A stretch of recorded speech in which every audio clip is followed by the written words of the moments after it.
Looking at the steam engine and figured I need to get it back together. Poor thing, it's all sad. Need to get that camshaft from that tuber here pretty soon, as that car gets fixed. And I just need to finish this project. This was one that I really enjoyed and just never quite finished with it. So I think I'm going to assemble it back together. I just thought I'd show you how it sits. It's all in bits. Let's see if I can't remember how to put it back together. Alright, let's drag her out.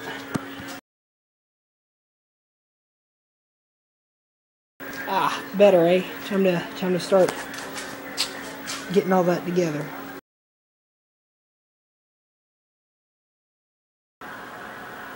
Got it back together. I think this is how it used to be, more or less, maybe so, yes or no. If you're running the thing off of air, you would shut this valve completely. That would allow the air to flow into this pipe, into the engine, but it also would pressurize this pipe, which allows me to use the pressure gauge. It would stop right here, so it would have to compress all this before it can get to the engine, which is a lot of pipe, but you know, it allows me to have a split system. If I wanted to run the thing off of steam, I would close this valve completely, open this valve up. This would be the regulator for this if it's steam, and by the way, this is the regulator for stuff of air. So this valves actually do two things. They act as a throttle/regulator, and they are check valves on/off if you're running it on steam or air. But say I'm running it off of steam, off, on, pressurizes this, does the gauge, so I can still read from the same gauge. It goes over, stops here. This one's a lot more efficient. Goes over in here. My steam intake is down there. It's just a long pipe that will eventually go somewhere. The intake is the old exhaust. I don't have the lifters in right now, but it's the old exhaust because the intake on the Briggs was this gray piece of plastic junk right there. This is my new exhaust intake.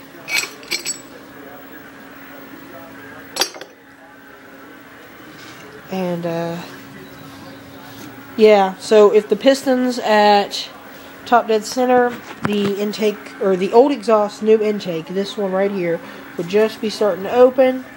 It would stay open, stay open, stay open, start to close, close. The exhaust would come open at this point. It would close, intake would open, and so forth and so forth.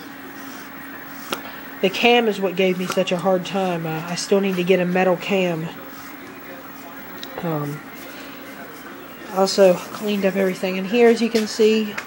I don't know if that number means anything to anyone, but if it does, there you go.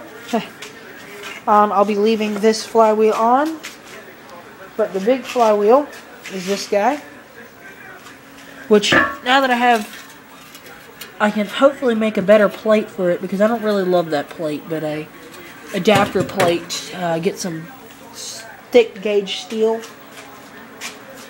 But it goes here. The back of that goes against this, which then is tightened down with 2 or 3 nuts with the expensive bolt here. This bolt was like 15 bucks, just the bolt. And I had to get it shipped in from, I think it was like Switzerland or something. Anyway, it's a really weird thread. Thanks a lot, Bolins. It used to be what it was. They used a weird size nut. But anyway, that would go here. Then I need to hook up a bearing of some sorts, because I ripped this off, as you can see. I just didn't like it. It was not good. But I would hook a new one up where I have a bearing support right here, so that huge, close to 50-pound flywheel wouldn't mess up the bearing here. But obviously it would all turn everything over. I've already pressure tested it in earlier videos, like a long time ago. Gosh, probably 6 months ago, where I was getting it to, because the cam is where I'm stuck. I'm stuck on the cam. But I was getting, if I would put it right here, just a couple pounds, I think it was like 15, 10, would push the whole thing, including the big flywheel around, and then it would obviously stop and you could reset it. But yeah, it's still alive. That's pretty much the point of this video. Just had to clean up the garage and thought I better put it back together before I lose much. Yeah, just tighten down the head bolts to just keep them from getting lost.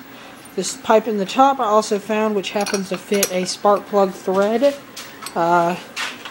Too bad I can't make a tap out of this.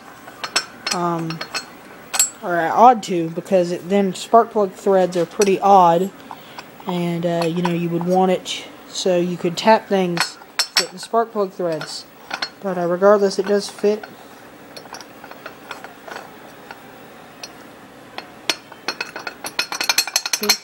And I want to have another pressure gauge, such as something small like this. This is off of a fire extinguisher, goes from 0 to 300. I'm assuming that's pounds. Get a little adapter so I can see the fluctuation of the pressure in the head when it's going through the different cycles. That would be kind of cool. I had this piece of brass laying around. I tapped it with a drill and a tap because I don't have a tap wrench, and unfortunately I didn't have the right size tap for the gauge I just had. You can see it. This will fit in here. This was actually crushed and I straightened it back out. But I don't have the right size tap to make it thread in to here. So that's unfortunate, but you know, this isn't absolutely necessary up top. I mean, I have, for now, I always have this plug that I can just plug it with and, you know, let it do its thing. Another key notes to do on these things, and I just tightened up all the head bolts, which is exactly what I shouldn't have done, is you want to eliminate as much waste as you can, which this piping system absolutely does a horrible job of. But the ways that you can do that is in the cylinder head. You could fill in as much of that as you can, that dip right there, so that the least amount of steam or air, depending on what I'm running it off of, would be wasted relative to the rest of the engine. It doesn't have to fill up as much space. This is all 1/2-inch pipe, by the way. That's a light bulb fitting. I found it in the woods. It just covers up a bad hack job.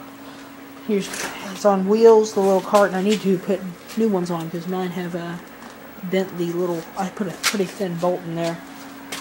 These are stakes for when the thing is running. I'm assuming it's going to want to jump everywhere, so I will stake it to the ground with these. I got 2 of them. Yeah, they're decently long. I don't know how much of a difference it'll make, but you know, kind of stuff like shows in mind with that. That's what these all are for. It's for wrapping the rope that has just managed to become unwrapped. You know, did something. I don't remember exactly how. It's granted, it's been a couple months. But, yeah. So I think that's about it for the engine. I just thought I would show it all off because it's been a while. Ooh, that's important. Head gasket on the ground. And, yeah. So I think I'll do it.